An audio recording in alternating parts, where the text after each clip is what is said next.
Hello dear students, previous lecture में हमने bond angle के बारे में कुछ बातचीत की। हमने डायपोल मोमेंट टॉपिक डिस्कस किया और याद रखिए सबसे ज्यादा क्वेश्चन अगर आप नीट में देखेंगे तो इन टॉपिक से आते हुए आपको दिखाई देंगे, खास करके डायपोल मोमेंट। सो उसको प्लीज अच्छे से रिवाइज करिएगा। और आज केमिकल बॉन्डिंग के लास्ट लेक्चर में हम डिस्कस करने जा रहे हैं मॉलिक्यूलर ऑर्बिटल थ्योरी। देखें जरा, मॉलिक्यूलर ऑर्बिटल थ्योरी भी क्वांटम मैकेनिक्स पर बेस्ड है, क्वांटाइजेशन का कंसेप्ट यूज करती है। ये थ्योरी के कुछ बेसिक एस्पेक्ट हैं जो आपको हाइब्रिडाइजेशन से मिलते जुलते दिखेंगे। जैसे हाइब्रिडाइजेशन में हमने क्या पढ़ा कि एटॉमिक ऑर्बिटल क्या होते हैं, कंबाइन होते हैं, हाइब्रिडाइज्ड ऑर्बिटल बनाते हैं। यहां भी कहानी कुछ वैसी ही है। एटॉमिक ऑर्बिटल कंबाइन होते हैं और क्या बनाते हैं, मॉलिक्यूलर ऑर्बिटल्स बनाते हैं। अब हर एक एटॉमिक ऑर्बिटल कंबाइन नहीं हो जाता बेटा, डिफरेंट एटम के केवल वही एटॉमिक ऑर्बिटल कंबाइन होते हैं जिनकी एनर्जी अप्रॉक्स सेम या फिर सेम हो। एनर्जी में गैप ज्यादा होने पर एटॉमिक ऑर्बिटल कंबाइन नहीं हो पाते, प्लस इनकी सिमेट्री भी प्रॉपर होनी जरूरी है। इन शॉर्ट, px का px के साथ कॉम्बिनेशन तो बन सकता है, बट px का py के साथ कॉम्बिनेशन नहीं बन सकता। क्लियर? कुछ पॉइंट जो आपको याद रखने हैं उनमें पहला पॉइंट तो क्या है, एटॉमिक ऑर्बिटल कंबाइन होते हैं, मॉलिक्यूलर ऑर्बिटल बनाते हैं। अगला, केवल वही एटॉमिक ऑर्बिटल कंबाइन हो सकते हैं जिनकी एनर्जी क्या है, सेम है या फिर अप्रॉक्स सेम है। अच्छा, कितने मॉलिक्यूलर ऑर्बिटल बनेंगे? तो भाई जितने एटॉमिक ऑर्बिटल कंबाइन होते हैं उतने ही मॉलिक्यूलर ऑर्बिटल बनते हैं। सपोज ये एक एटम है, इसका एक एटॉमिक ऑर्बिटल लिया, ये एक एटम है, इसका एक एटॉमिक ऑर्बिटल लिया और उनको आपने कंबाइन किया है, तो आपने दो एटॉमिक ऑर्बिटल कंबाइन किए। ऑब्वियस सी बात है यहाँ पर मॉलिक्यूलर ऑर्बिटल भी कितने बनेंगे, दो बनेंगे। अभी अब एटॉमिक ऑर्बिटल का कॉम्बिनेशन आप देखेंगे तो दो तरह से एटॉमिक ऑर्बिटल कंबाइन हो सकते हैं। कौन से दो तरीके हैं जिनसे ये कंबाइन होते हैं? पहला तो है by the in phase combination और दूसरा तरीका है by the out phase combination. जब atomic orbital in phase combination के थ्रू कंबाइन होते हैं तो होता यह है कि जो इलेक्ट्रॉन डेंसिटी है वो, जैसे दो एटम है, एक ये एटम है, एक एटम है, और इनके atomic orbital in phase combination कर रहे हैं, तो इन दोनों एटम के जो न्यूक्लियस हैं उनके बीच की जो जगह है वहां पर इलेक्ट्रॉन डेंसिटी मैक्सिमम हो जाती है। मॉलिक्यूलर ऑर्बिटल की बात कर रहा हूं मैं, बॉन्डिंग मॉलिक्यूलर ऑर्बिटल, BMO। सो इन फेज कॉम्बिनेशन से BMO बनते हैं और BMO में most of the electron density दो एटम के न्यूक्लियस के बीच में होती है। अब इलेक्ट्रॉन डेंसिटी बीच में होने से क्या होगा, फिर दो न्यूक्लियस के बीच में क्या लग रहा था, रिपल्सन, और न्यूक्लियस और इलेक्ट्रॉन क्लाउड के बीच में क्या लग रहा है, अट्रैक्शन। अट्रैक्शन का जो फोर्स है वो डोमिनेट कर जाता है इस केस में। ऑब्वियस सी बात है, अट्रैक्शन अगर डोमिनेट कर रहा है तो एनर्जी सिस्टम के पास कम रहेगी, ऑर्बिटल के पास कम रहेगी, और लो एनर्जी पर सिस्टम ज्यादा स्टेबल होता है। इसीलिए हम बोलते हैं कि जब जब एक इलेक्ट्रॉन BMO में एंटर करता है वो मॉलिक्यूल की स्टेबिलिटी को क्या करता है, बढ़ा देता है। अब ABMO में क्या होता है, तो जब दो एटॉमिक ऑर्बिटल आउटफेज कॉम्बिनेशन करते हैं तो उसके थ्रू बनता है ABMO। जो ABMO बनता है उसमें इलेक्ट्रॉन डेंसिटी दो न्यूक्लियस के बीच वाले स्पेस पे नहीं होती, ये दो न्यूक्लियस के साइड में होती है। इधर ये एक डायग्राम यहाँ पर हमने बना रखा है, दो न्यूक्लियस के साइड में होती है। इसकी वजह से क्या होता है, रिपल्सन डोमिनेट करता है, और जब रिपल्सन डोमिनेट करता है तो जो अट्रैक्शन का फोर्स है वो तो कम है, रिपल्सन ज्यादा है, तो सिस्टम के पास एनर्जी ज्यादा होती है, और सिस्टम के पास एनर्जी ज्यादा होगी तो स्टेबिलिटी क्या होगी, कम होगी, सिस्टम लेस स्टेबल होता है। इसीलिए जब जब एक इलेक्ट्रॉन ABMO में एंटर करता है ये स्टेबिलिटी को क्या कर देता है, डाउन कर देता है। तो दो बातें हमने सीखी कि इन फेज कॉम्बिनेशन से BMO बनेगा, BMO में इलेक्ट्रॉन जाने पे स्टेबिलिटी इंक्रीज होगी, और आउट फेज कॉम्बिनेशन से ABMO बनेगा, और ABMO में इलेक्ट्रॉन जब जब एंटर करेगा स्टेबिलिटी को क्या करेगा, डाउन कर देगा। ठीक है, ये बात तो हमने सीखी। सवाल ये उठता है कि आखिर ये थ्योरी क्यों दी गई है। बेटा, वैलेंस बॉन्ड थ्योरी कुछ चीजों के जवाब हमें नहीं दे पाती, आंसर्स अवेलेबल नहीं करा पाती। For example, valence bond theory में देखा जाए तो दो ऑक्सीजन मिलके क्या बनाते हैं, O2, है ना। दो ऑक्सीजन एटम मिलके क्या बनाते हैं, O2, ऑक्सीजन का इलेक्ट्रॉनिक कॉन्फ़िगरेशन क्या है, 1s2 2s2 2p4। तो उसके पास 2 अनपेयर्ड इलेक्ट्रॉन है 2p4 में, दूसरे ऑक्सीजन के पास भी 2 अनपेयर्ड इलेक्ट्रॉन है 2p4 में, और ये कंबाइन होकर डबल बॉन्ड बना गए। तो दोनों के 2 अनपेयर्ड इलेक्ट्रॉन थे वो दोनों तो पेयरिंग में आ गए ना। In short, according to valence bond theory, O2 में तो अनपेयर्ड इलेक्ट्रॉन ही नहीं होना चाहिए। जब अनपेयर्ड इलेक्ट्रॉन नहीं है तो O2 क्या होना चाहिए था, डायमैग्नेटिक। हकीकत में O2 पैरामैग्नेटिक होता है, इसमें 2 अनपेयर्ड इलेक्ट्रॉन होते हैं। अभी ये नेचर अगर आपको समझाना है तो वैलेंस बॉन्ड थ्योरी इसमें हेल्प नहीं कर पाती। दूसरा, वैलेंस बॉन्ड थ्योरी कहती है कि भाई या तो सिंगल बॉन्ड होता है, या डबल बॉन्ड होता है, या ट्रिपल बॉन्ड होता है। लेकिन 1.5 बॉन्ड के बारे में क्या, जहां रेजोनेंस आता है, आपने ऑर्गेनिक केमिस्ट्री में देखा होगा। सो 1.5 बॉन्ड को कैसे समझाएंगे आप, 1.25 बॉन्ड को कैसे समझाएंगे। In short, fractional bond order ये वो चीज है जिसको वैलेंस बॉन्ड थ्योरी नहीं समझा पाती। इसको समझाने के लिए हमें हेल्प लेनी पड़ती है किसकी, मॉलिक्यूलर ऑर्बिटल थ्योरी की। इन सब के अलावा एक और प्रॉब्लम है, जैसे आप मॉलिक्यूल में से इलेक्ट्रॉन बाहर निकालें, आयोनाइजेशन करें मॉलिक्यूल, तो आप N2 से N2+ बनाएं, तो आप O2 से O2+ बनाएं, और दोनों ही केस में आप इलेक्ट्रॉन निकाल रहे हैं, है ना। जब दोनों ही केस में आप इलेक्ट्रॉन निकाल रहे हैं तो होगा क्या, न्यूक्लियस का अट्रैक्शन जेड इफेक्टिव ज्यादा हो जाएगा रिजल्टेंट स्पीशीज में। जेड इफेक्टिव ज्यादा होगा तो अट्रैक्शन ज्यादा तो बॉन्ड लेंथ कम। तो अगर वैलेंस बॉन्ड थ्योरी के हिसाब से चलते हैं तो N2 से N2+ बनाने पर भी बॉन्ड लेंथ कम होनी चाहिए, और O2 से O2+ बनाने पर भी बॉन्ड लेंथ कम होनी चाहिए। हकीकत में ऐसा नहीं। जब आप N2 से N2+ बनाते हैं तो बॉन्ड लेंथ बढ़ जाती है, जबकि जब आप O2 से O2+ बनाते हैं तो बॉन्ड लेंथ कम हो जाती है। तो मॉलिक्यूल में आयोनाइजेशन पर बॉन्ड लेंथ पे ये जो इम्पैक्ट आ रहा है, इसको आप वैलेंस बॉन्ड थ्योरी से नहीं समझा सकते। तो वैलेंस बॉन्ड थ्योरी से क्या क्या नहीं समझा सकते, फ्रैक्शनल बॉन्ड ऑर्डर नहीं समझा सकते, कुछ मॉलिक्यूल का पैरामैग्नेटिक डायमैग्नेटिक बिहेवियर नहीं समझा सकते, और मॉलिक्यूल के आयोनाइजेशन पर बॉन्ड लेंथ बॉन्ड एनर्जी में क्या वेरिएशन आते हैं उनको आप सही तरीके से एक्सप्लेन नहीं कर सकते। उसको एक्सप्लेन करने के लिए आपको इस कंसेप्ट पे जाना पड़ेगा, इसके कुछ पॉइंट हमने अभी तक डिस्कस किए हैं। कुल मिला के इतना ही याद रखना है जिसमें कि इन फेज कॉम्बिनेशन से BMO, आउट फेज कॉम्बिनेशन से ABMO। BMO में इलेक्ट्रॉन जाने पर स्टेबिलिटी बढ़ेगी, ABMO में इलेक्ट्रॉन जाने पर स्टेबिलिटी क्या होगी, कम होगी। जितने एटॉमिक ऑर्बिटल कंबाइन होते हैं उतने ही मॉलिक्यूलर ऑर्बिटल बनते हैं। हालांकि कुछ पॉइंट आप अगर भूल भी जाते हैं तो उससे कोई ऐसा बहुत खास नुकसान नहीं होने वाला, समझे। जैसे मैं आपसे बोलूं कि ये एनर्जी प्रोफाइल है और यहाँ पर हम देख रहे हैं एनर्जी वेरिएशन क्या आ रहा है। ये एक एटॉमिक ऑर्बिटल है जो इस एनर्जी लेवल पे था, ये दूसरा एटॉमिक ऑर्बिटल है जो इस एनर्जी लेवल पे है, और इनमें लीनियर कॉम्बिनेशन हो रहा है।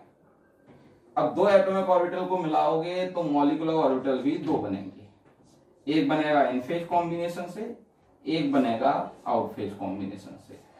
इन फेज कॉम्बिनेशन से क्या बनता, BMO, आउट फेज कॉम्बिनेशन से क्या बनता, ABMO। BMO की एनर्जी कम होती, ABMO की एनर्जी ज्यादा होती। तो कई बार आपसे क्या पूछ लिया जाता है, ऑर्डर ऑफ एनर्जी, है ना। एनर्जी कहां कम है, तो आप देखें साफ ही दिख रहा है कि BMO की एनर्जी क्या होगी, सबसे कम होगी। उससे ज्यादा एनर्जी किसकी आएगी, एटॉमिक ऑर्बिटल की आएगी। उससे ज्यादा एनर्जी किसकी आएगी, ABMO की आएगी। ये रहा ओवरऑल ऑर्डर ऑफ एनर्जी। अभी देखें कॉम्बिनेशन में 2 एटॉमिक ऑर्बिटल लिए हैं, चलो इनके वेव फंक्शन ले लेते हैं ना। ये एटॉमिक ऑर्बिटल है और इसका वेव फंक्शन क्या है, साई ए। ये एटॉमिक ऑर्बिटल का वेव फंक्शन क्या है, Sai B.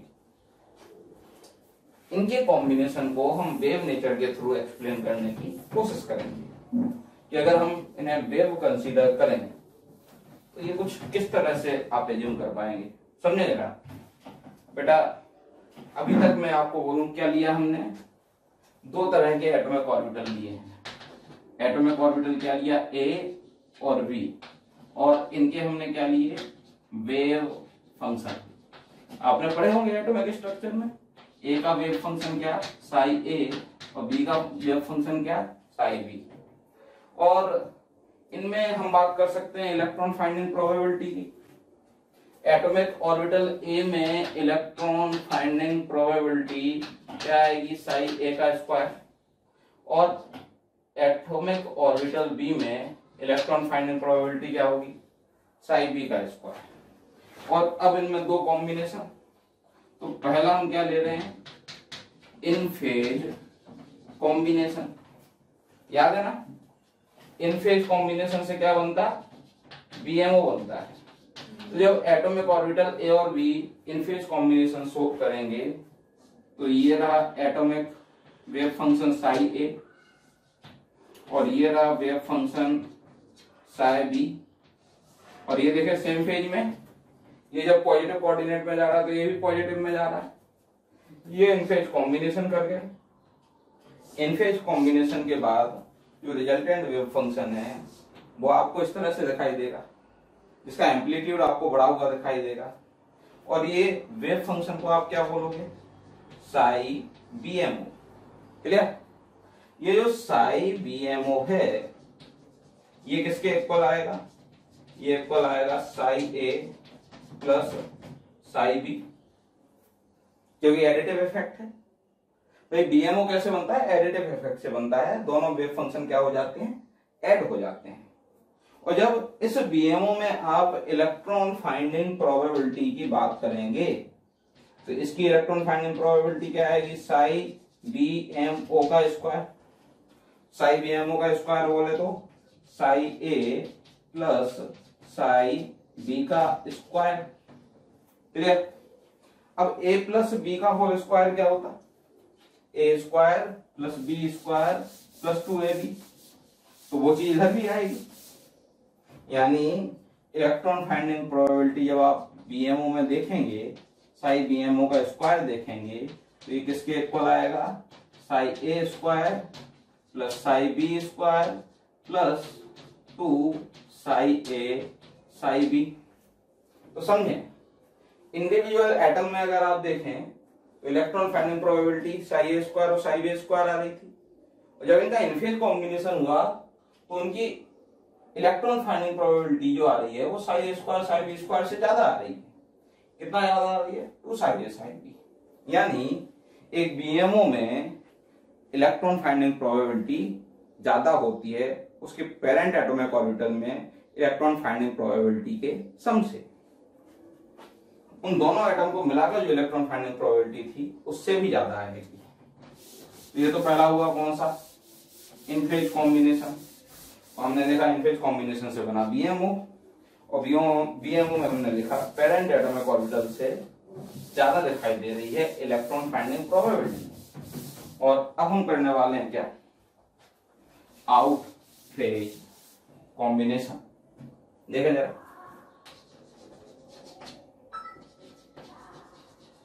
Out phase combination. Out phase combination का मामला क्या है, ये वेव फंक्शन क्या है, साई ए है, और ये वेव फंक्शन क्या है, साई बी। ये देखो फेज अपोजिट हो गए, जब ये पॉजिटिव में जा रहा है तो ये नेगेटिव में आ रहा है। ये आउट फेज कॉम्बिनेशन है। आउट फेज कॉम्बिनेशन से जो वेव मिलेगी उसका वेव फंक्शन क्या होगा, साई ए बी एमओ। और साई ए बी एमओ जब बनेगा तो जो एम्पलीट्यूड है वेव का वो आपको कम होता हुआ दिखाई देगा, क्योंकि ये इफेक्ट ही सब्ट्रैक्टिव। बेसिकली जो साई ए बी एमओ है ये किसके इक्वल आएगा, ये इक्वल आएगा psi A minus psi B. और इसमें जब आप इलेक्ट्रॉन फाइंडिंग प्रोबेबिलिटी चेक करोगे तो क्या आएगी, electron finding probability psi A B MO का स्क्वायर आएगी। यानी ये इक्वल आने वाली है किसके, psi A minus psi B का whole square. A minus B का होल स्क्वायर क्या होता है, A square plus B square plus 2ab, sorry A square plus B square minus 2ab। तो यहां पर भी साई ए बी एमओ का जो स्क्वायर आएगा वो किसके इक्वल आएगा, ये इक्वल आएगा psi A square plus psi B square minus 2 psi A psi B. चले भाई, यानी एबीएमओ में जो इलेक्ट्रॉन फाइंडिंग प्रोबेबिलिटी है पेरेंट एटॉमिक ऑर्बिटल में इलेक्ट्रॉन फाइंडिंग प्रोबेबिलिटी के सम से थोड़ी सी कम आती है। कितनी कम आती है? 2 साई ए साई बी कम आती है। तो ये हमने कॉम्बिनेशन देखे मॉलिक्यूलर ऑर्बिटल थ्योरी में। हमने 2 एटॉमिक ऑर्बिटल का कॉम्बिनेशन किया, एक तो इन फेज कॉम्बिनेशन और दूसरा आउट फेज कॉम्बिनेशन। अब कई बार जो मॉलिक्यूलर ऑर्बिटल हैं उनके डायग्राम आपसे पूछ लेते हैं, उसमें नोड है कि नहीं है, तो वो इंफॉर्मेशन भी देख लेते हैं। समझना, जैसे मैं आपसे बोलूं कि ये एनर्जी प्रोफाइल चल रहा है और आप 2 1s ऑर्बिटल को कंबाइन करना चाहते हैं। ये रहा एक s ऑर्बिटल, पॉजिटिव और नेगेटिव साइन चार्ज को नहीं शो कर रहा बेटा, ये किसको शो कर रहे होंगे? फेज को। तो इस वाले s पे भी प्लस है, इस वाले s पे भी प्लस है, यानी दोनों क्या है? सेम फेज में है। ऑब्वियस सी बात है, सेम फेज में होंगे तो इलेक्ट्रॉन फाइंडिंग प्रोबेबिलिटी दोनों की सम से ज्यादा आ जाएगी, 2 साई ए साई भी ज्यादा आ जाएगी। तो ये 1s था, ये s था, सपोज ये 1s है, ये 1s है, तो ये क्या बनेगा? या 2s ले लो, सपोज ये 2s है, ये 2s है, तो ये क्या बनेगा? Sigma 2s। क्लियर? ये तो बीएमओ है, इनफेज कॉम्बिनेशन है, और इनफेज कॉम्बिनेशन से क्या बनता? बीएमओ। वैसे भी लिखने की जरूरत नहीं है, ये जो सिग्मा पाई हम लिख रहे हैं ना, उसके ऊपर देखो स्टार लगा है कि नहीं लगा है। अगर सिग्मा पाई सिंबल के ऊपर स्टार लगा है तो हमारा ऑर्बिटल एबीएमओ है, और अगर इन पे स्टार नहीं लगा है तो हमारा ऑर्बिटल क्या है? बीएमओ है। सो 2s कॉम्बिनेशन से क्या बनेगा? सिग्मा 2s क्या है? बीएमओ है। अभी एक तो 2s ऑर्बिटल क्या है आपका? पॉजिटिव फेज में दिखाई दे रहा है, और ठीक उसी टाइम पर जो दूसरा आपके पास 2s है वो किसमें? नेगेटिव फेज में दिखाई दे रहा है। ऑब्वियस सी बात है, आउट फेज कॉम्बिनेशन है, और आउट फेज कॉम्बिनेशन में इलेक्ट्रॉन फाइंडिंग प्रोबेबिलिटी जो 2 पेरेंट एटॉमिक ऑर्बिटल हैं उनसे कम मिलती है। और ये इलेक्ट्रॉन फाइंडिंग प्रोबेबिलिटी का डायग्राम कुछ इस तरह का दिखाई देता है। इसमें आपको ये जो जगह दिखाई दे रही है जहां पर कोई इलेक्ट्रॉन नहीं है, यहां से एक प्लेन बनेगा जिसे आप बोलोगे मॉलिक्यूलर नोडल प्लेन। और ये जो ऑर्बिटल आपने बनाया वो कौन सा है? Sigma anti bonding 2s। Star लगते ही आप समझ जाएं कि ये कौन सा ऑर्बिटल है। थैंक यू बच्चों, हमें ढेर सारा प्यार देने के लिए। हजारों बच्चे हमारा वीडियो देख रहे हैं। आप प्लीज़ यहाँ डिस्क्रिप्शन में जो आपको लिंक दी गई है उस पर क्लिक करें और अपना इनरोलमेंट सुनिश्चित करें। बच्चों, आपको अगर डाउट सॉल्विंग से रिलेटेड कुछ चीज़ चाहिए, आप स्टडी मटेरियल चाहते हैं, तब भी प्लीज़ हमारे प्रीमियम कोर्स को ज्वाइन करें जिसका डिस्क्रिप्शन आपको लिंक में अवेलेबल है। एबीएमओ। तो जब आप 2s एटॉमिक ऑर्बिटल को कंबाइन करेंगे 2 डिफरेंट एटम के, तो ये 2s ऑर्बिटल मिलके क्या करेंगे? 2 मॉलिक्यूलर ऑर्बिटल बनाएंगे, एक बीएमओ बनाएंगे, एक एबीएमओ बनाएंगे। बीएमओ इन फेज कॉम्बिनेशन से बनेगा, एबीएमओ आउट फेज कॉम्बिनेशन से बनेगा। क्लियर? अभी सपोज आप यहां पर कॉम्बिनेशन ले रहे हैं 2pz का। आपको पता है इंटर न्यूक्लियर एक्सिस क्या होती? जेड एक्सिस होती है। तो एक 2pz ये है, ये पॉजिटिव ये नेगेटिव, और दूसरा 2pz भी इधर ही ले लेते हैं, ये पॉजिटिव ये नेगेटिव। तो ये क्या हुआ? पॉजिटिव के सामने पॉजिटिव दिखाई दे रहा है, यानी ये इनफेज कॉम्बिनेशन है। और इनफेज कॉम्बिनेशन के थ्रू क्या बनता? बीएमओ बनता है। और इसका बीएमओ कैसा दिखाई देगा? ये इस तरह का दिखाई देगा। ये नेगेटिव वाला साइन कन्वेंशन, ये नेगेटिव वाला, और बीच में क्या? पॉजिटिव वाला। ये जो ऑर्बिटल आपने बनाया वो बीएमओ है, जिसे आप सिग्मा 2pz नाम देंगे, क्योंकि ये ऑर्बिटल हमने कौन सा लिया? 2pz। ये कौन सा लिया? 2pz। और ये देखो सिंगल ओवरलैप से सिग्मा बॉन्ड बनता है, तो ये सिग्मा नाम दे दिया। और ये 2pz बीएमओ है तो स्टार लगाने की कोई जरूरत ही नहीं है। अब इनका एक कॉम्बिनेशन ये भी हो सकता था कि एक जो डी ऑर्बिटल है वो इस तरह से, और दूसरा जो d ऑर्बिटल है वो इस तरह से आ रहा है, मतलब पॉजिटिव के सामने तो नेगेटिव आ रहा है और नेगेटिव के सामने क्या आ रहा है, पॉजिटिव आ रहा है। अब इस केस में क्या होगा, ये आउटफेज कॉम्बिनेशन होगा और आउटफेज कॉम्बिनेशन से क्या बनता है, ABMO। तो ये जो ABMO बनता उसमें इलेक्ट्रॉन फाइंडिंग प्रोबेबिलिटी क्या हो जाएगी, कम हो जाएगी। ये कुछ इस तरह का दिखाई देगा, ये पॉजिटिव, ये नेगेटिव, ये पॉजिटिव, ये नेगेटिव। बीच में ये जो जगह दिखाई दे रही है ये मॉलिक्यूलर नोडल प्लेन है और ABMO है तो सिग्मा एंटी बॉन्डिंग है। किसके कॉम्बिनेशन से बना है, 2pZ के कॉम्बिनेशन से बना है तो सिग्मा एंटी बॉन्डिंग 2pZ। तो हमने BMO बनाया, ABMO बनाया 2s के लिए और 2pZ के लिए। अब एक कॉम्बिनेशन हम लेने जा रहे हैं किसका, 2px और 2py के लिए।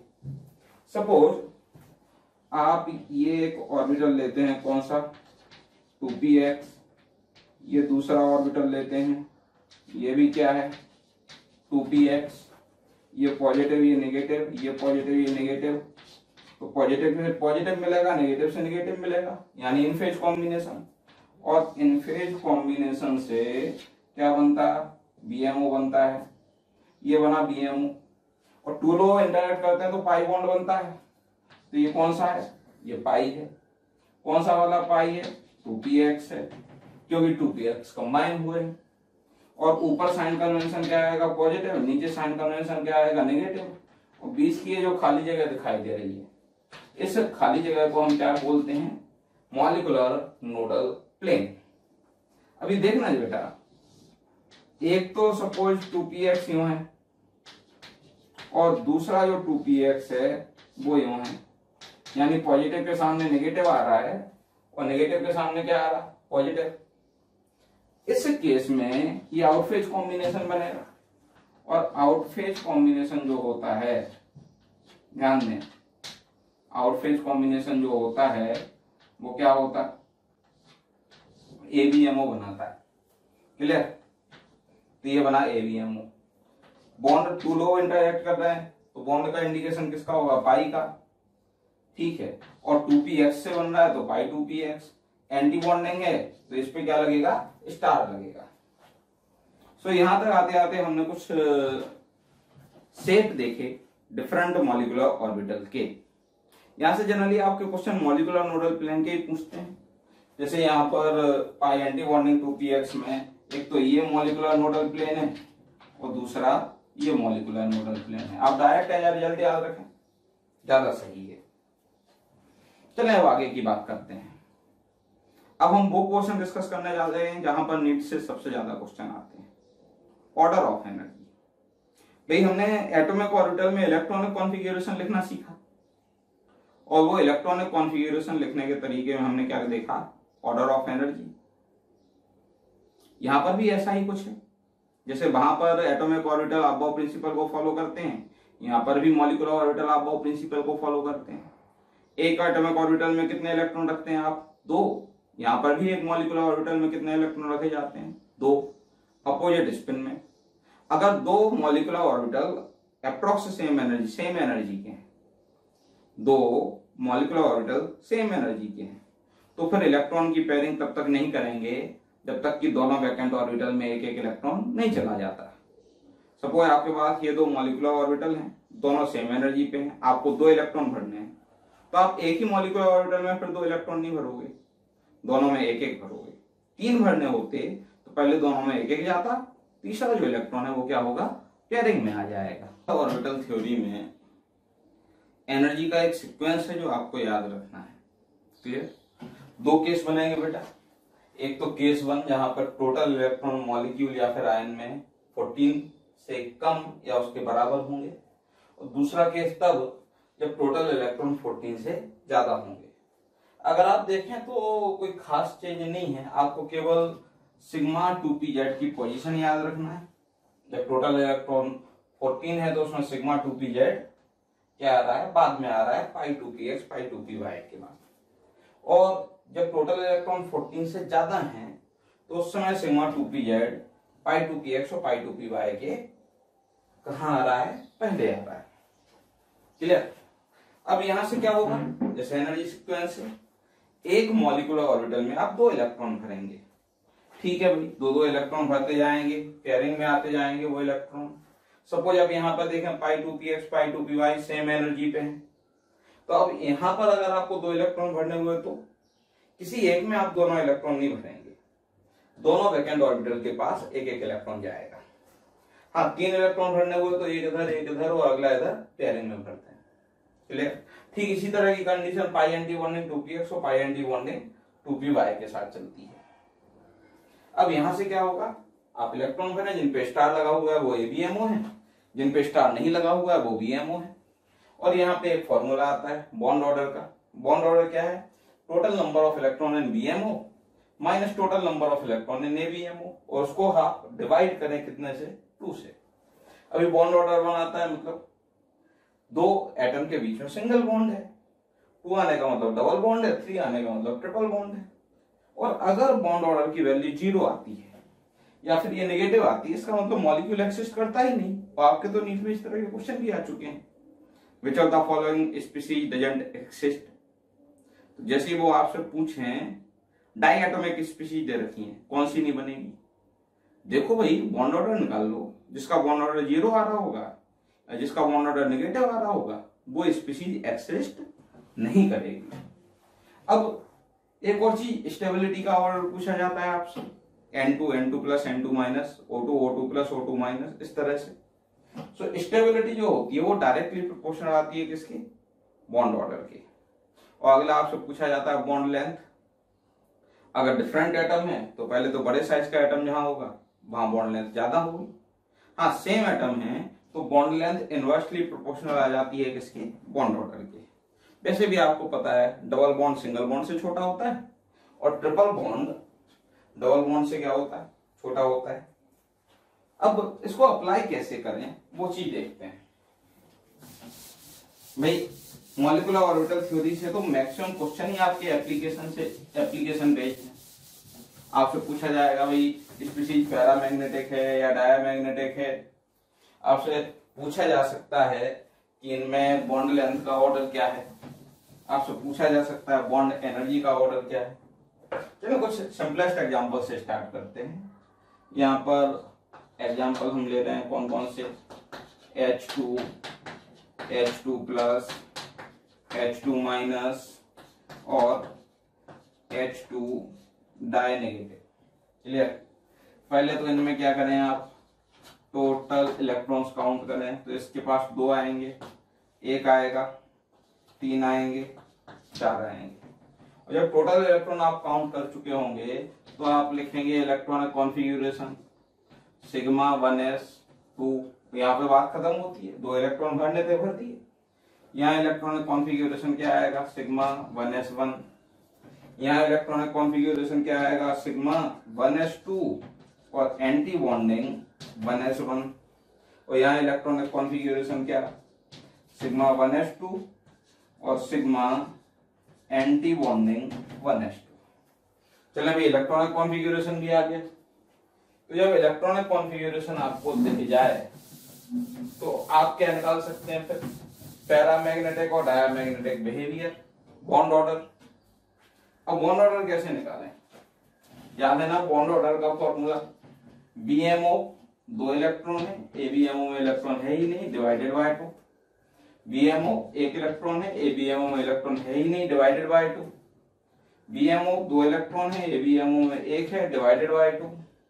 BMO में भी 2 है, ABMO में भी 2 है, डिवाइडेड बाय 2। तो ये रहे बॉन्ड ऑर्डर। H2 के लिए बॉन्ड ऑर्डर कितना है, 1। H2 प्लस का बॉन्ड ऑर्डर कितना है, 0.5। H2 माइनस का भी बॉन्ड ऑर्डर कितना है, 0.5। और H2 डाई नेगेटिव का बॉन्ड ऑर्डर कितना है, 0। इसका मतलब ये हुआ कि ये 3 स्पीशीज तो क्या करती हैं, एक्सिस्ट करती हैं।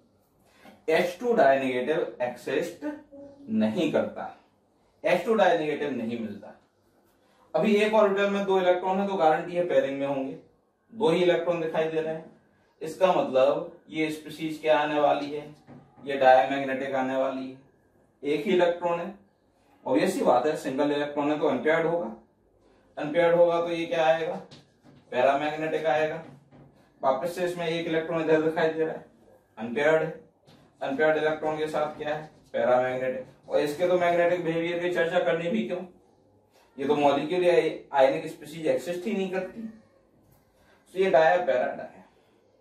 अब आपसे पूछा जाए ऑर्डर ऑफ बॉन्ड एनर्जी, या बॉन्ड एनर्जी ना पूछ के आपसे क्या पूछा जा सकता है, order of stability.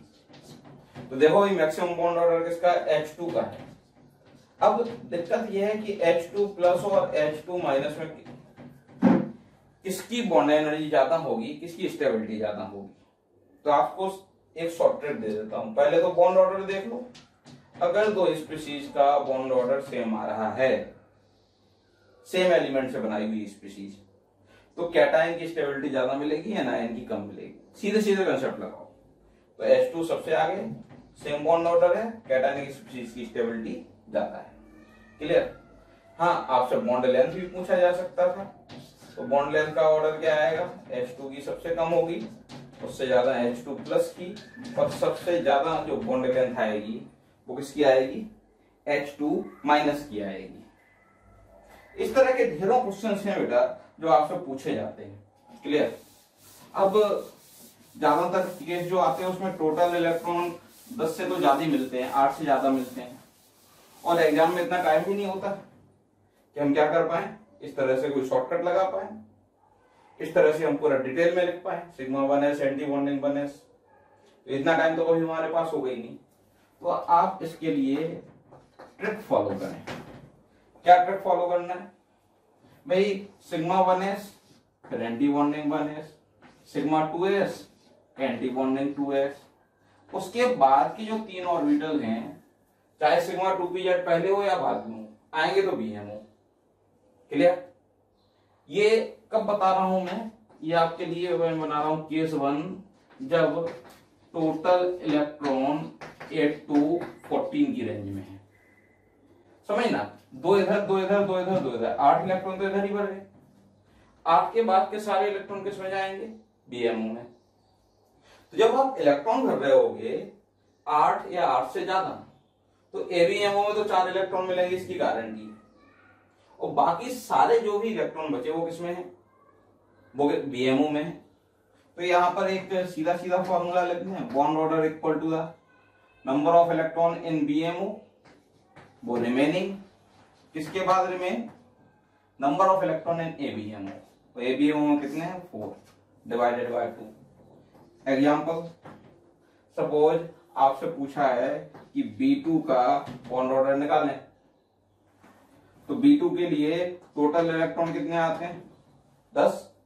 Total electron 10 हैं, तो बॉन्ड ऑर्डर कैसे निकालोगे, 4 तो किसमें, ABMO में, बचे हुए 6 BMO में, डिवाइडेड बाय 2, कितना आया, 1 आ गया। जैसे आपसे पूछा जाए कार्बन मोनोऑक्साइड के लिए बॉन्ड ऑर्डर निकालें, तो टोटल इलेक्ट्रॉन कितने हैं, 14। बॉन्ड ऑर्डर क्या आएगा, 4 तो ABMO में है, बचते हैं 10 जो BMO में होंगे, डिवाइडेड बाय 2। बॉन्ड ऑर्डर क्या आया, 3 आया। ये हमने केस नंबर 1 देखा, जब टोटल इलेक्ट्रॉन कितने हैं, 8 से 14 के बीच में है। इसके बाद आ जाओ किसमें, केस नंबर 2 में।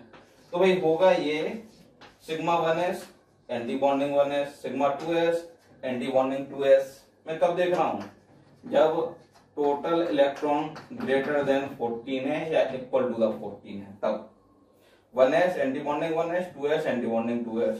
उसके बाद अगले 3 sigma 2pz, phi 2px, phi 2py BMO के। और उसके बाद के जो अगले 3 हैं वो किसके, ABMO के। हम लिमिट कहां तक ले चुके, 14 तक। उससे आगे की केस देख रहे हैं, 2 4 6 8 10 12 14। तो यहां तक जाते जाते 14 इलेक्ट्रॉन भर जाएंगे। तो 14 के बाद वाले सारे इलेक्ट्रॉन किसमें जाएंगे, ABMO में। यानी यहां पर BMO के इलेक्ट्रॉन तो वेरी नहीं करेंगे, बट जो ABMO है उसके इलेक्ट्रॉन वेरी कर जाएंगे। बेटा इतना दिमाग लगाना नहीं चाहो तो सीधे सीधे भी याद कर लो। BMO के 2 4 6 8 10 हैं, तो 10 इलेक्ट्रॉन तो BMO में मिलेंगे। और 10 के बाद जितने भी बच जाएंगे वो एवीएम में मिलेंगे, और डिवाइड करोगे कितने से, 2 से। उसके बाद अगली चीज जो हमसे पूछी जाती है वो है मैग्नेटिक बिहेवियर। तो मैग्नेटिक बिहेवियर फाइंड करना भी सबसे आसान काम। कैसे? अगर टोटल इलेक्ट्रॉन क्या है, ऑड हैं, ऑड नंबर में आ रहे हैं, तो ये जो स्पीशीज होगी गारंटी है क्या आएगी, पैरामैग्नेटिक। और टोटल नंबर ऑड के साथ इवन में भी कुछ नंबर याद रखने। टोटल इलेक्ट्रॉन 10 तो भी क्या होगा, पैरामैग्नेटिक। 16 तो भी क्या होगा, पैरामैग्नेटिक। 32 तो भी क्या होगा, पैरामैग्नेटिक। तो सारे इलेक्ट्रॉन ऑड हों या फिर इवन में कौन से आ रहे हो, 10, 16, 32, तो जो स्पीशीज है वो पैरामैग्नेटिक होगी। और जब टोटल इलेक्ट्रॉन इवन आ रहे हों तो इवन में किसको छोड़ना है, एक्सेप्ट किसको छोड़ना है, 10, 16 और 32 को छोड़ना है। तो ये जो स्पीशीज होंगी ये सारी की सारी क्या आएंगी, डायमैग्नेटिक आएंगी। तो दो फॉर्मूले याद रखें, टोटल इलेक्ट्रॉन 8 से 14 है तो रिमेनिंग -4 डिवाइडेड बाय 2, 14 या 14 से ज्यादा है तो 10 माइनस रिमेनिंग बाय 2। अब इसको अप्लाई कैसे करें देखते हैं। भाई आपसे कंपेयर करने को बोला कि N2, N2 plus, N2 minus, इनको कंपेयर करो। तो सबसे पहला काम क्या है, टोटल इलेक्ट्रॉन देखे जाएं, यहाँ 14 आएंगे, यहाँ 13 आएंगे, यहाँ 15 आएंगे। जैसे ही टोटल इलेक्ट्रॉन पता चले अब आप बॉन्ड ऑर्डर निकालें। 14 के लिए BMO -10 - 4/2, ABMO 14 तक के लिए तो दोनों किस लगा सकते हो, कोई भी। सपोज ABMO के 4 फिक्स कर लिए तो रिमेनिंग 10 का है BMO में डिवाइडेड बाय। प्यारे बच्चों, रोज आपके कमेंट आ रहे हैं कि सर आप इस टॉपिक के बारे में वीडियो बनाएं, इस टॉपिक को थोड़ा सा एलेबोरेट करें, इसको समझाएं। प्लीज़ बेटा हमारे यूट्यूब चैनल को सब्सक्राइब करें और बेल आइकन को दबाएं।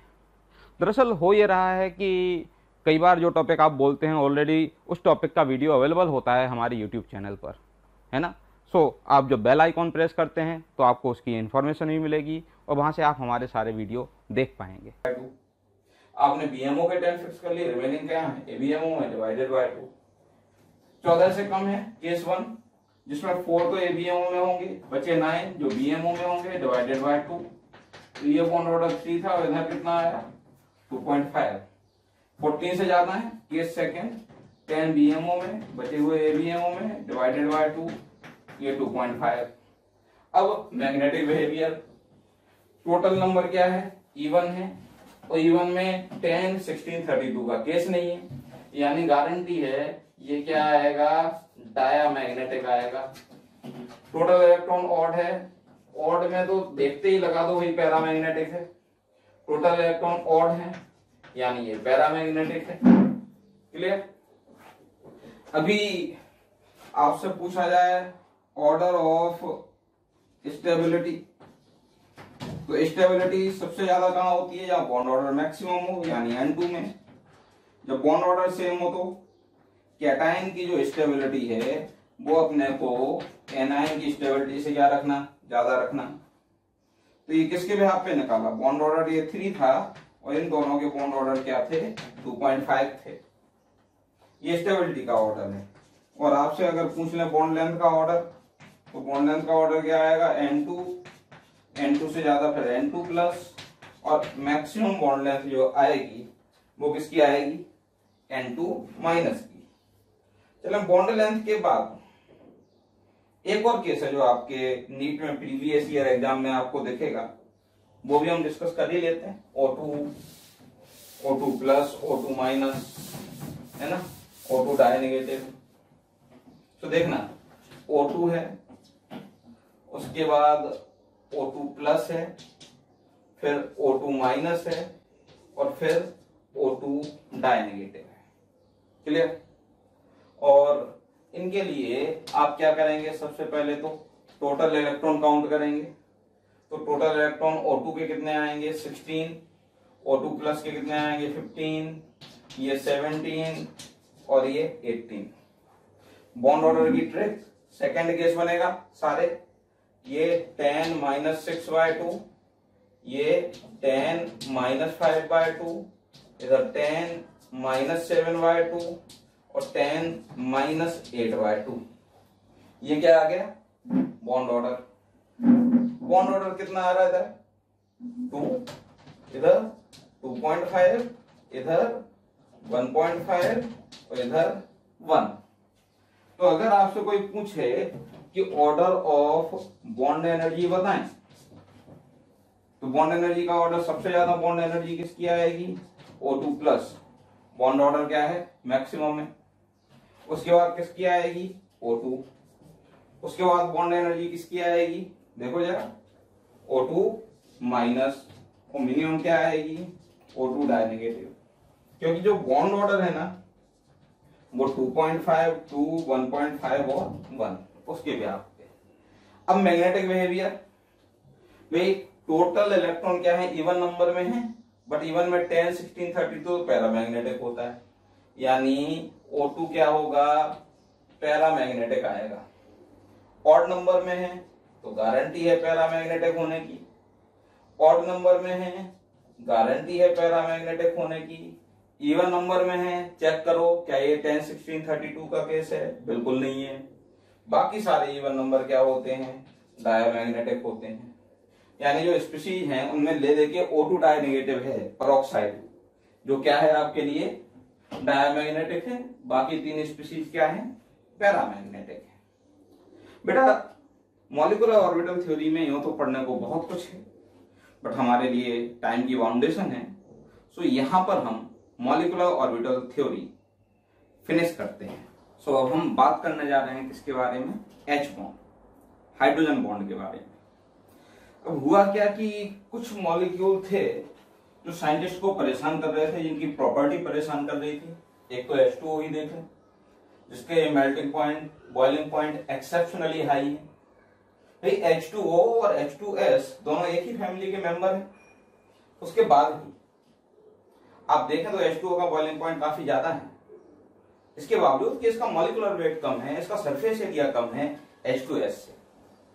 दूसरा एक जो मॉलिक्यूल परेशान कर रहा था वो था KHF2, बिकॉज KHF2 क्या करता है? एक्सिस्ट करता है। लेकिन यहीं पर जब आप KHCl2 देखते हैं, KHBr2 देखते हैं और KHI2 देखते हैं, ये तीनों एक्सिस्ट नहीं करते। अब अजीब सी बात है भाई, या तो ये सारे ही बने कि सारे हाइड्रोजन फैमिली के मेंबर हैं, एक भी नहीं बने। फिर भी अगर आपको लगता है कि अजीब क्या है, तो अब थोड़ी सी बात शायद आपको अजीब लगे। ये कॉम्बिनेशन होना चाहिए KHF2 किसका? K+ और HF2- का। और हाइड्रोजन का भी वैलेंसी फैक्टर 1 होता है और फ्लोरीन का भी वैलेंसी फैक्टर 1 होता है। मतलब कैसे भी एज्यूम कर लो इसमें, तो ये आप 3 एटम तो रखोगे ना, हाइड्रोजन, फ्लोरीन, फ्लोरीन, और अगर आप कहीं इस तरह का कुछ बना बैठे तो इसमें कम से कम एक एटम तो ऐसा होगा जिसका वैलेंसी फैक्टर क्या आ जाएगा? 2 आ जाएगा, जो कि बात ही गलत है। तो अब ले दे के डाउट अटक गया किस पे? HF2- पे। समझ में ही नहीं आ रहा कि आखिर ये कैसे बन रहा है। तब दुनिया को एक नया कंसेप्ट दिया गया, जिसका बाद में इतना वास्ट एप्लीकेशन आया है कि आप देखें तो पूरी की पूरी बुक्स अवेलेबल है हाइड्रोजन बॉन्डिंग पे। सो क्या एक्सप्लेन किया गया इसमें, कैसे इसको समझाया गया? ये बोला गया HF2 बेसिकली ये कॉम्बिनेशन है F- और HF का, जिसमें इसे फ्लोरीन पे तो क्या आएगा? पार्शियल माइनस, हाइड्रोजन पे आएगा पार्शियल प्लस। जब प्लस माइनस एक मॉलिक्यूल पे सेपरेट हो जाए तो उस मॉलिक्यूल को क्या बोला जाता है? डायपोल। और ये क्या है? ये आयन है। तो ये समझाया गया कि specific type of ion dipole attraction है, जिसकी पावर थोड़ी सी ज्यादा है। तो इसी को मॉडिफाई करके, इस आयन डायपोल अट्रैक्शन को मॉडिफाई करके फाइनली कौन सा बॉन्ड इंट्रोड्यूस किया गया? Hydrogen bond. और हाइड्रोजन बॉन्ड की डेफिनेशन क्या दी गई कि जब भी ऐसा हो कि एक हाइड्रोजन एटम है ना, दो तरफ से अटैच्ड हो, एक्स से ले लो और इधर क्या ले लो? वाई से ले लो, दो तरफ से अटैच्ड हो, और दोनों ही एटम जो एक्स और वाई आपने लिए हैं उनकी इलेक्ट्रोनेगेटिविटी क्या हो, ज्यादा हो। दोनों की इलेक्ट्रोनेगेटिविटी क्या हो, ज्यादा हो। और हाइड्रोजन एक से तो कोवेलेंटली बॉन्ड से अटैच्ड हो और दूसरे के साथ क्या शो कर रहा हो, या तो आयन डायपोल अट्रैक्शन शो कर रहा हो, या फिर हो सकता है यहां पर मॉलिक्यूल भी हो तो डायपोल डायपोल अट्रैक्शन शो कर रहा हो। उस केस में जो बॉन्ड बनेगा वो हाइड्रोजन बॉन्ड होगा। तो फिर से समझे, हाइड्रोजन बॉन्ड, ये हाइड्रोजन होगा, एक एटम इधर होगा, एक इधर होगा, दोनों ही एटम की इलेक्ट्रोनेगेटिविटी ज्यादा होगी। ये हाइड्रोजन एक एटम से तो कोवेलेंट बॉन्ड से बंधा हुआ होगा, दूसरे एटम के साथ डायपोल या फिर आयन डायपोल अट्रैक्शन लग रहा होगा, तभी हाइड्रोजन बॉन्ड का फॉर्मेशन हो सकता है। अब आपसे पूछा जाए necessary conditions to form hydrogen bond, favourable conditions, है ना, आपने क्या नाम दे सकते हैं, फेवरेबल कंडीशंस। और फेवरेबल कंडीशंस किसके लिए है, टू फॉर्म हाइड्रोजन बॉन्ड। तो पहली जो फेवरेबल कंडीशन है वो ये है कि एक्स की जो इलेक्ट्रोनेगेटिविटी है En ऑफ एक्स ये ज्यादा होनी चाहिए। दूसरा, y की जो इलेक्ट्रोनेगेटिविटी है En ऑफ y ये भी क्या होना चाहिए, ज्यादा होना चाहिए। और दूसरा मामला ये है कि जो y है एटलीस्ट 1 लोन पेयर, आप बोल सकते हैं at least 1 lone pair present on y। ये y कौन सा है, जिसके साथ आयन डायपोल या डायपोल डायपोल अट्रैक्शन लगाना है। और तीसरी कंडीशन आपको इसमें जो याद रखनी है वो है साइज, क्योंकि जो H बॉन्डिंग होती है वो क्या होती, इनवर्सली प्रोपोर्शनल होती है साइज के। अब समझे, इसको थोड़ा और अलग करते हैं। हम बात करते हैं most of the H bond occurs with, ज्यादातर हाइड्रोजन बॉन्ड किसके साथ दिखते हैं, फ्लोरीन, ऑक्सीजन और नाइट्रोजन। क्यों ज्यादातर hydrogen bond fluorine, oxygen, nitrogen के साथ दिखते हैं, क्योंकि फ्लोरीन की इलेक्ट्रोनेगेटिविटी देखेंगे तो 4 है पॉलिंग स्केल पर, ऑक्सीजन की इलेक्ट्रोनेगेटिविटी 3.5 है और नाइट्रोजन की इलेक्ट्रोनेगेटिविटी क्या है, 3 है।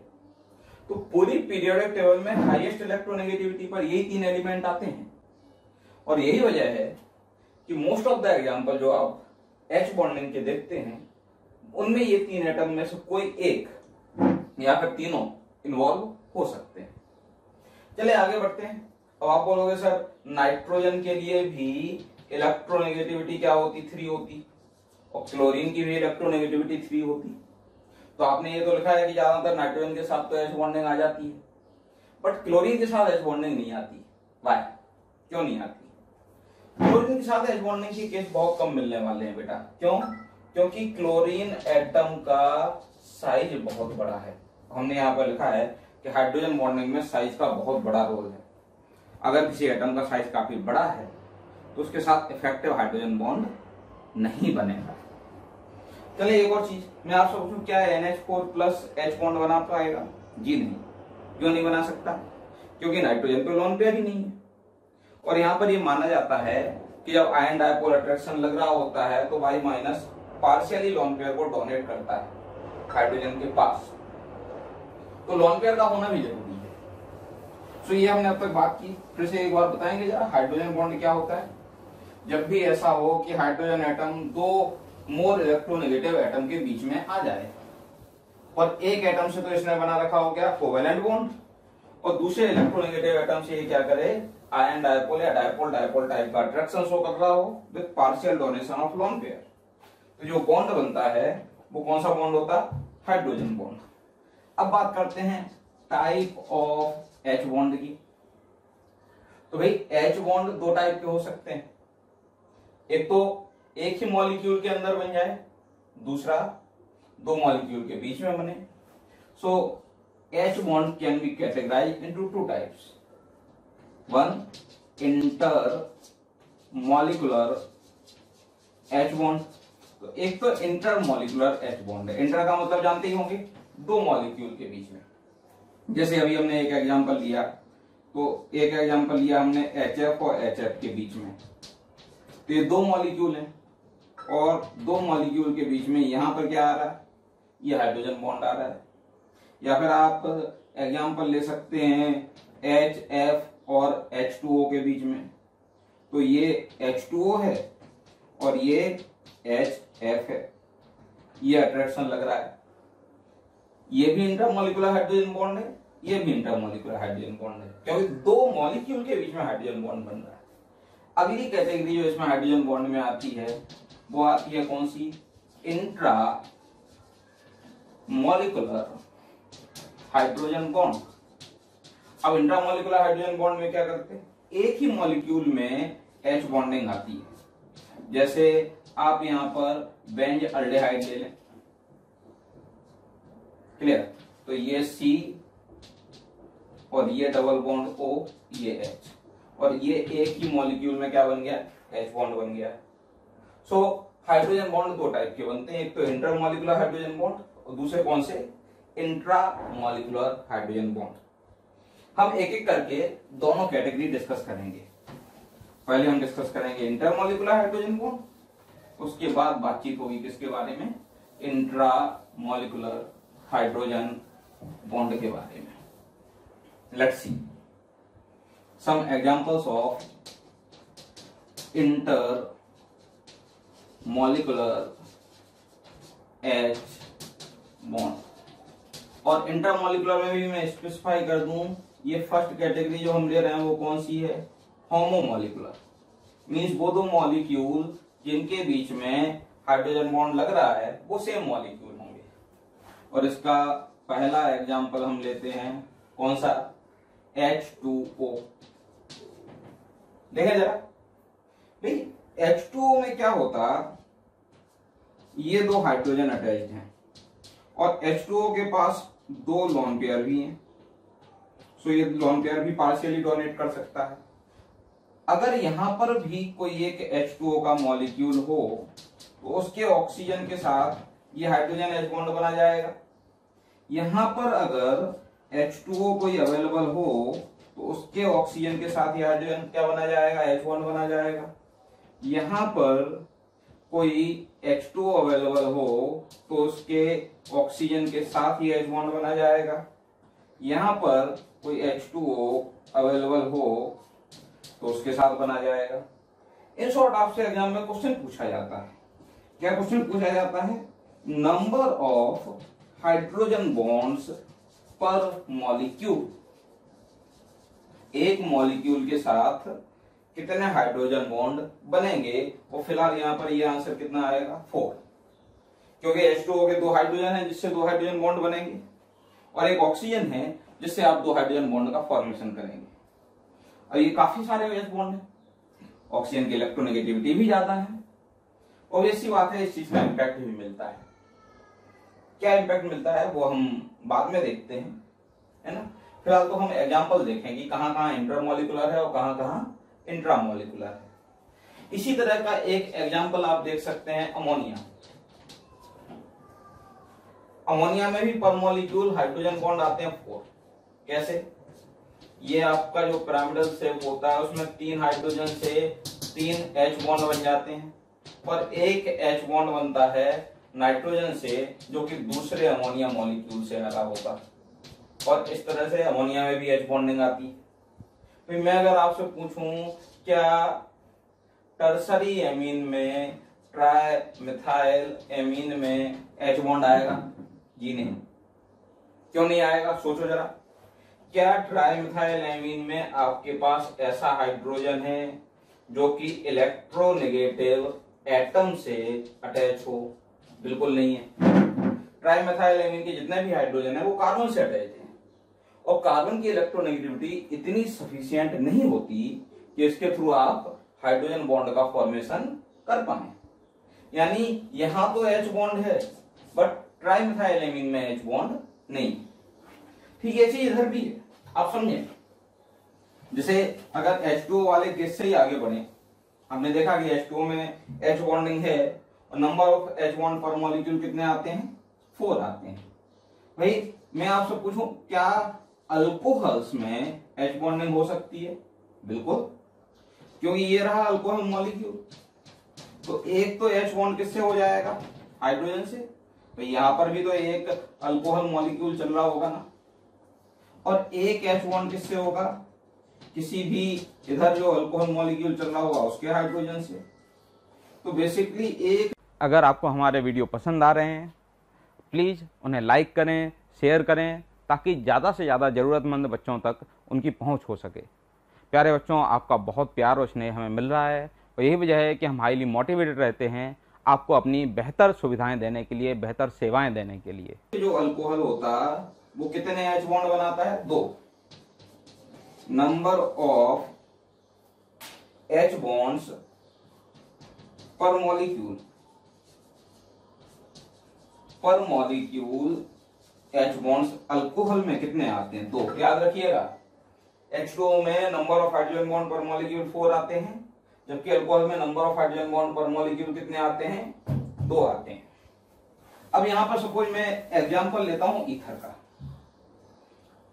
ईथर का फॉर्मूला तो आपको याद होगा, क्या आता है, ROR, ये ईथर। क्या ईथर में H बॉन्डिंग आ सकती है प्योर ईथर में, जी नहीं। क्यों नहीं आ सकती, समझें। सपोज आपने एक एग्जांपल लिया डाई मिथाइल ईथर का।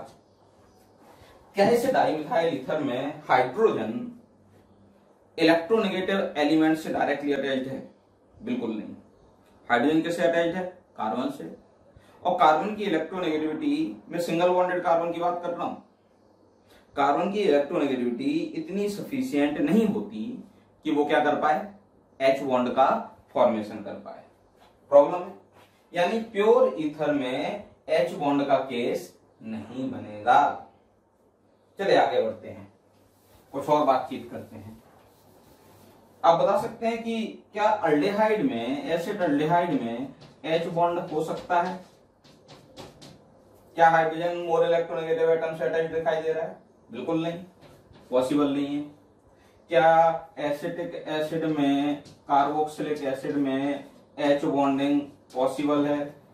बिल्कुल पॉसिबल है। देखो इस हाइड्रोजन को, ये वाले हाइड्रोजन जो है CH3 से अटैच्ड जो है, उनसे तो हाइड्रोजन बॉन्ड नहीं बना सकते, बट OH वाला जो हाइड्रोजन है वो इलेक्ट्रोनेगेटिव एटम से जुड़ा हुआ है। ऑब्वियस सी बात है कि हाइड्रोजन H बॉन्डिंग बना जाएगा, प्योर एसिड H बॉन्डिंग कर सकता है।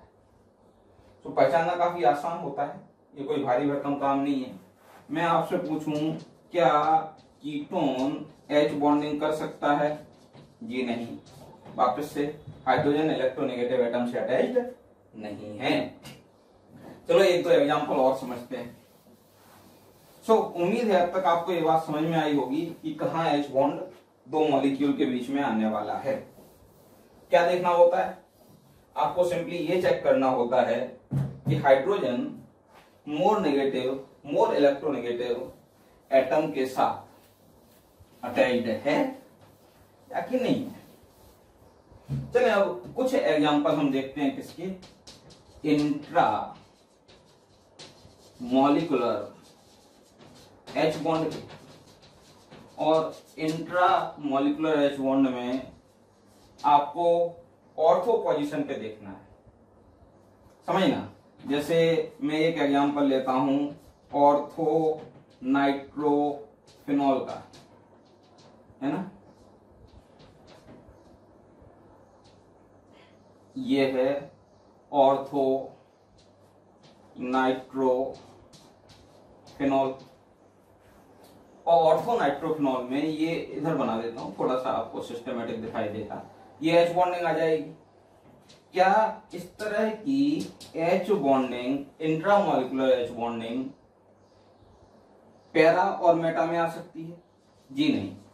ध्यान देना, जो मेटा नाइट्रोफिनॉल होगा और जो पैरा नाइट्रोफिनॉल होगा, इन दोनों में इंट्रामॉलिक्यूलर H बॉन्डिंग नहीं आएगी।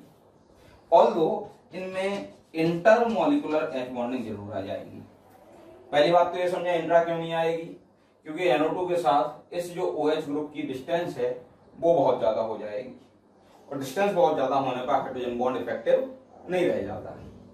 अब मेटा और पैरा पे अगर ये है तो H बॉन्ड बना ही सकता है ना, सपोज आप ये एग्जांपल ले लो पैरानाइट्रोफिनॉल का। तो पैरानाइट्रोफिनॉल में ये OH ग्रुप तो दिख ही रहा है ना। चलो इधर क्या है, NO2 है। तो आगे जो मॉलिक्यूल आ रहा होगा उसके NO2 के ऑक्सीजन के साथ ये क्या करेगा, H बॉन्डिंग कर जाएगा ना। तो याद रखें, अगर आपको इलेक्ट्रोनेगेटिव एटम से जुड़ा हुआ हाइड्रोजन दिख रहा है और ये ऑर्थो पोजीशन पे है, ऑर्थो पे उसको कोई दूसरा इलेक्ट्रोनेगेटिव एटम मिल जाता है उसी मॉलिक्यूल में, तो इंट्रामॉलिक्यूलर एच बॉन्डिंग हो जाएगी, अदरवाइज नहीं होगी। और मेटा और पैरा में तो इंट्रामॉलिक्यूलर एच बॉन्डिंग करनी ही नहीं है। मेटा और पैरा में क्या करनी है अपने को, इंटरमॉलिक्यूलर एच बॉन्डिंग। चले, ये इंट्रामॉलिक्यूलर एच बॉन्ड का एक एग्जांपल हमने देखा। एक और एग्जांपल हम देख लेते हैं इंट्रामॉलिक्यूलर एच बॉन्ड का। सेलेस अल्डेहाइड, ये OH और ये CHO, क्या एच बॉन्डिंग आएगी? बिल्कुल आएगी, क्योंकि ये कौन सा आइसोमर है, ऑर्थो है। ऑर्थो आइसोमर में कौन सी एच बॉन्डिंग आती? इंट्रामॉलिक्यूलर एच बॉन्डिंग आती। लेकिन अगर यही CHO में पैरा पोजीशन पे या मेटा पोजीशन पे लगा दूं तो क्या एच बॉन्डिंग है? बिल्कुल है, बट इसकी जो एच बॉन्डिंग वो इंट्रा नहीं है, वो एच बॉन्डिंग कौन सी होगी? इंटर होगी, इंटर मॉलिक्यूलर एच बॉन्डिंग। अब आप बोलोगे ये एच बॉन्डिंग से होगा क्या, क्या फायदा है इससे, और हम इस एच बॉन्डिंग से क्या क्या समझ सकते हैं। सो हम क्या देखने जा रहे हैं, एप्लीकेशंस ऑफ एच बॉन्डिंग। अच्छा, एक और एग्जांपल एच बॉन्डिंग का रह गया तो मैं आपको यही बता देता हूं, क्या पता बाद में रह जाए। HF molecule, number of H bond कितने बनाएंगे? तो एग्जाम में क्वेश्चन आपका ये आएगा, which of the following representation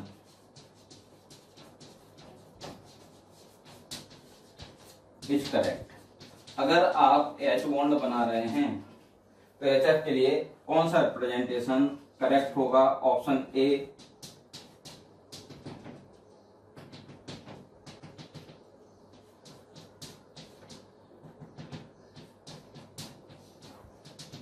option B,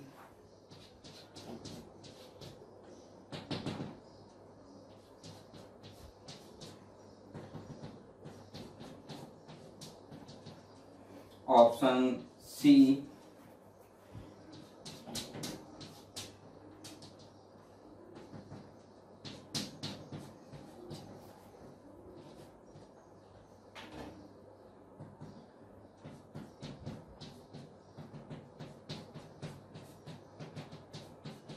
and so on, and option D, all of these.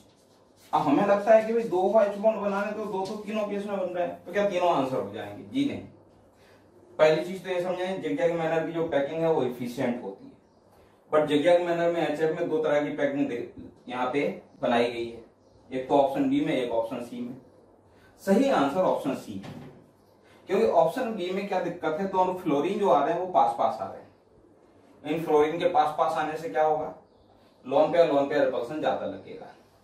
जबकि ऑप्शन सी में आप दोनों फ्लोरीन के बीच की डिस्टेंस देखें, ज्यादा है, प्लस उनके लोन पेयर की डायरेक्शन भी क्या होगी, अपोजिट होगी। और ये सी बात है, यहाँ पर लोन पेयर रिपल्सन मिनिमम होगा। तो अच्छे से याद रखिएगा, HF का ये वाला जो अरेंजमेंट है वो सही होता है। क्लियर? और अब आते हैं उस पॉइंट में जो हम थोड़ी देर पहले डिस्कस करने जा रहे थे। अब उसका डिस्कशन स्टार्ट करते हैं। एप्लीकेशन है ना ऑफ एच बॉन्डिंग, आखिर एच बॉन्डिंग से होता क्या है समझे। इंटरमॉलिक्यूलर एच बॉन्डिंग यानी दो मॉलिक्यूल के बीच में एच बॉन्ड लग रहा है, तो वो क्या करेगी, मॉलिक्यूल को पास पास लाएगी। और दो मॉलिक्यूल के बीच अट्रैक्शन जितना ज्यादा हो उसकी वेपर उतनी आसानी से नहीं बनती, यानी उसका वॉलेटाइल कैरेक्टर उतना कम मिलता है। प्लस वॉलेटाइल कैरेक्टर जितना कम होता है, ऑब्वियसली बात मेल्टिंग पॉइंट बॉइलिंग पॉइंट उतने ही क्या होते हैं, ज्यादा होते हैं। सो आपको क्या याद रखना है, आपको याद रखना है जो बॉइलिंग पॉइंट है और मेल्टिंग पॉइंट है, ये तो क्या होते हैं, डायरेक्टली प्रोपोर्शनल होते हैं। किसके डायरेक्टली प्रोपोर्शनल होते हैं? इंटर मॉलिक्यूलर एच बॉन्डिंग की। इंटर मॉलिक्यूलर एच बॉन्डिंग जितनी ज्यादा है, बॉइलिंग पॉइंट मेल्टिंग पॉइंट उतना ही ज्यादा आएगा।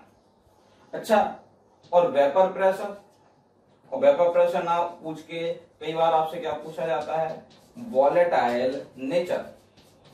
ये जस्ट अपोजिट चलते हैं किसके, बॉइलिंग पॉइंट मेल्टिंग पॉइंट के, यानी ये इनवर्सली प्रोपोर्शनल आएंगे। किसके इनवर्सली प्रोपोर्शनल आएंगे? इंटर मॉलिक्यूलर एच बॉन्ड के। तो इंटर मॉलिक्यूलर एच बॉन्डिंग के इनवर्सली प्रोपोर्शनल आएंगे। कैसे अप्लाई करें, चलो वो भी बता देते हैं। जैसे आपसे पूछा गया क्वेश्चन में वॉलेटाइल नेचर या वेपर प्रेशर, है ना, वॉलेटाइल नेचर किसका ज्यादा है, और आपको दो ऑप्शन है, एक तो दिया है क्या, ऑर्थो नाइट्रोफिनॉल, और दूसरा क्या है, पैरा नाइट्रोफिनॉल। तो अब आपको पता होना चाहिए कि ऑर्थो में तो एच बॉन्डिंग कौन सी होती, इंट्रा, और पैरा में एच बॉन्डिंग कौन सी होती, इंटर। जहां इंटर मॉलिक्यूलर एच बॉन्डिंग होती है वहां वॉलेटाइल नेचर और वेपर प्रेशर क्या होता है, कम होता है, इनवर्सली प्रोपोर्शनल। यहाँ वेपर प्रेशर कम आएगा, इधर ज्यादा आएगा। हाँ, अगर आपसे ऑर्डर ऑफ बॉइलिंग पॉइंट पूछा होता तो आंसर रिवर्स हो जाता। पैरा नाइट्रोफिनॉल का जो बॉइलिंग पॉइंट है वो ज्यादा होगा, ऑर्थो नाइट्रोफिनॉल का बॉइलिंग पॉइंट कम होगा। Intramolecular H bonding boiling point को क्या करती है, इंक्रीज कर देती है, मेल्टिंग पॉइंट को क्या करती, इंक्रीज कर देती है। क्लियर? इसके अलावा कुछ और फैक्ट हैं जो आप एक्सप्लेन कर सकते हैं। जैसे एक्सप्लेन कर सकते हैं कि जो मेल्टिंग पॉइंट और बॉइलिंग पॉइंट हैं, खास करके बॉइलिंग पॉइंट, H2O और H2S में H2O का ज्यादा है, NH3PH3 में NH3 का ज्यादा है, HCl में HCl का ज्यादा है, ऑक्सीजन सल्फर एक ही फैमिली के मेंबर, नाइट्रोजन फास्फोरस एक ही फैमिली के मेंबर, फ्लोरीन क्लोरीन एक ही फैमिली के मेंबर। हेवियर मेंबर के लिए सरफेस एरिया भी ज्यादा होता है, मॉलिक्यूलर वेट भी ज्यादा होता है।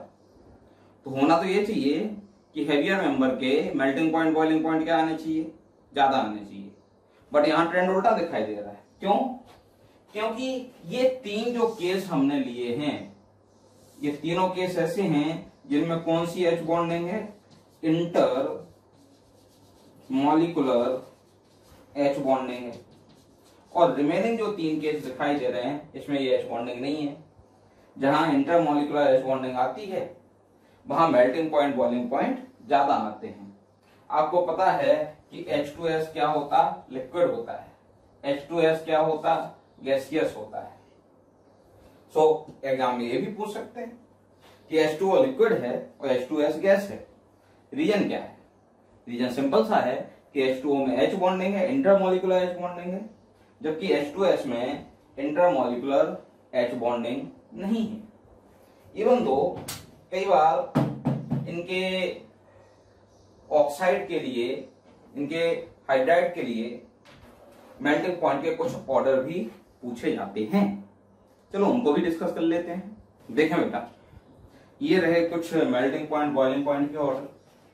जनरली हाइड्राइड में क्या होता है, ग्रुप में अप टू डाउन जाने पर सरफेस एरिया इंक्रीज होता है, जिसके साथ साथ वान डेर वाल्स फोर्सेस बढ़ जाते हैं, और जब दो मॉलिक्यूल के बीच में वान डेर वाल्स फोर्सेस बढ़ते हैं तो मेल्टिंग पॉइंट और बॉइलिंग पॉइंट दोनों ही इंक्रीज होते हैं।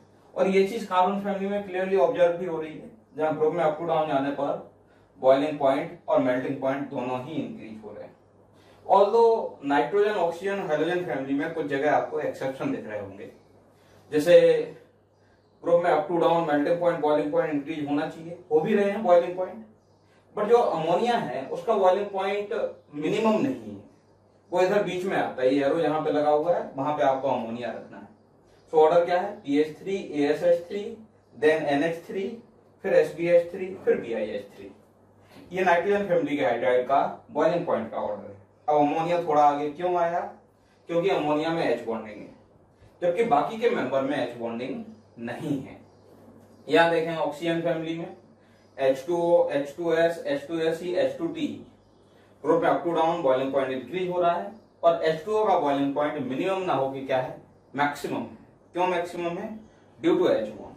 और यही हाल हैलोजन फैमिली में अप टू डाउन इंक्रीज हो रहा है, HF मिनिमम नहीं है, HF मैक्सिमम है due to H bond. Melting point में भी करीब करीब वही ट्रेंड देखने को मिल रहा है, बस कुछ आपको ध्यान रखने जैसी जो बातचीत है वो अमोनिया की है कि अमोनिया इस बार बीच में नहीं है बॉइलिंग पॉइंट मेल्टिंग पॉइंट के लिए।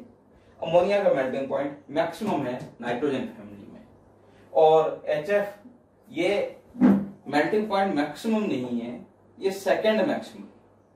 मतलब मैक्सिमम तो किसका आएगा मेल्टिंग पॉइंट, HI का आएगा, उसके बाद मेल्टिंग पॉइंट HF का आएगा, फिर HBr है, और सबसे कम मेल्टिंग पॉइंट HCl का है। तो ये कुछ डाटा है जो आपको याद रखना है, फैक्ट जो आपको याद रखने हैं। ऑब्वियस सी बात है, ये नीट में पूछे जाते हैं, इसीलिए हमने यहाँ पर इनको डिक्टेट भी किया है, इनको हमने लिखा भी है।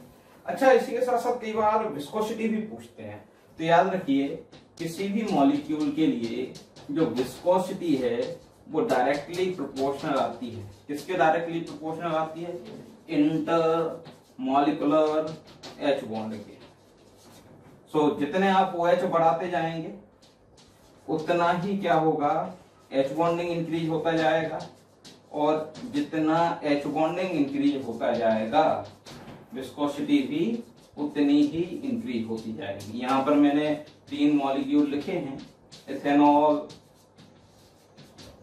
इथाइलिन ग्लाइकॉल और glycerol. So left to right जाते जाते क्या हुआ, नंबर ऑफ OH बढ़ रहे हैं, और नंबर ऑफ OH इंक्रीज होने के साथ साथ नंबर ऑफ H बॉन्ड भी इंक्रीज होंगे, और जितने H बॉन्ड आप इंक्रीज करते जाएंगे विस्कोसिटी उतनी ज्यादा होती जाएगी। अब बेटा यूं तो पढ़ने के लिए बहुत सारे टॉपिक हैं, बट मजबूरी है कि हमें हाइड्रोजन बॉन्डिंग को यहीं पे फिनिश करना पड़ेगा। आखिर क्रैश कोर्स की अपनी कुछ लिमिटेशंस हैं और हम उसके आगे नहीं जा सकते। ऑल्दो जो रेगुलर कोर्सेस होते हैं उसके बहुत सारी बातचीत होती है, symmetric asymmetric hydrogen bonding, solubility के बारे में हम बातचीत करते हैं, ओपन केज स्ट्रक्चर आइस का डिस्कस करते हैं, एंड सो ऑन, बहुत सारी चीजें हैं। बट इतना अपने नीट के लिए सफिशिएंट है, इतने से अपना काम आसानी से चल सकता है। Thank you very much. प्यारे बच्चों, अगर आप चाहते हैं कि जो टॉपिक हम यहाँ पढ़ा रहे हैं वो आप तक भी पहुँचें, आप भी उनका लाभ ले सकें, तो प्लीज़ कॉल करें 1800 21 21 799।